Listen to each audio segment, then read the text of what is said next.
నువ్వు ఎవరైనా వ్యక్తులను వారి ముఖ కవలికల్ని బట్టి, వాళ్ళకున్న ఫేషియల్ ఫీచర్స్ ని బట్టి వెక్కిరిస్తున్నావా? దేవుణ్ణి వెక్కిరిస్తున్నావు. గుర్తుపెట్టుకో, అందరినీ దేవుడు తన రూపంలో తన పోలికలో చేశాడంట.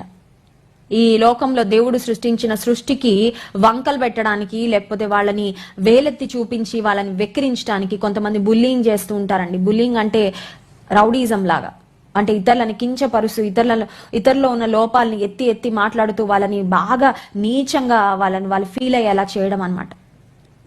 ఒకవేళ నువ్వు ఒక వ్యక్తిని తమ పై రూపాన్ని బట్టి నువ్వు ఒకవేళ కించపరుస్తూ మాట్లాడుతున్నట్లయితే, ఒకవేళ ఎవరైనా అంగవైకల్యంతో ఉన్న వాళ్ళు ఇలాంటి వారు అలాంటి వారు నోటుకొచ్చినట్లు ఒకవేళ వెక్కిరిస్తూ మాట్లాడుతున్నట్లయితే గమనించు, దేవుని పోలికలో వారు చేయబడ్డారు కనుక నువ్వు దేవుని వెక్కిరిస్తున్నావు, సృష్టికర్తను వెక్కిరిస్తున్నావు అని మర్చిపోవద్దు.